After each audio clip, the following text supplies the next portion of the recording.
In today's video, I'm going to teach you how to send photos as documents in WhatsApp. If you've ever shared a photo and noticed it looked a little soft or pixelated, that's because WhatsApp compresses images sent through the regular gallery option.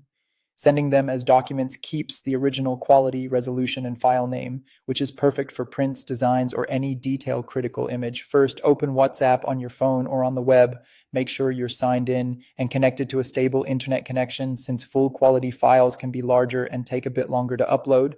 Next, open the conversation where you want to share the images. Look to the right of the message box for the attachment icon, the paperclip on Android, or the plus button on iPhone, and tap it to open the attachment menu.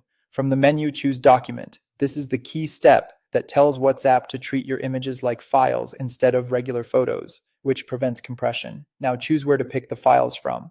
If you see an option like Choose from Gallery, you can select your images directly there, and they'll be attached as documents. If the gallery option isn't visible or you keep your files organized elsewhere, tap Browse Other Docs to open your phone's file manager. Navigate to the folder where your photos are stored. This might be downloads, DCIM, camera, or a cloud folder you've synced.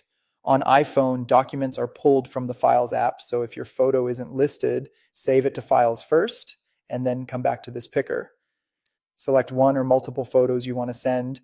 Many devices let you long press the first image and then tap additional ones to multi-select. Double check the file names and sizes so you know you're sending the right versions. When you're happy, tap Send. Depending on your device, you may be able to add a short caption. Keep in mind the recipient will see these as document attachments and can tap to preview or download them. A few quick tips to finish up.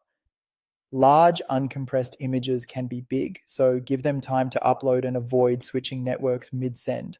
WhatsApp supports very large documents, but staying under a couple of gigabytes makes sharing smoother. If you're sending sensitive photos, remember that document files may include metadata like dates or locations. Consider exporting or stripping metadata first.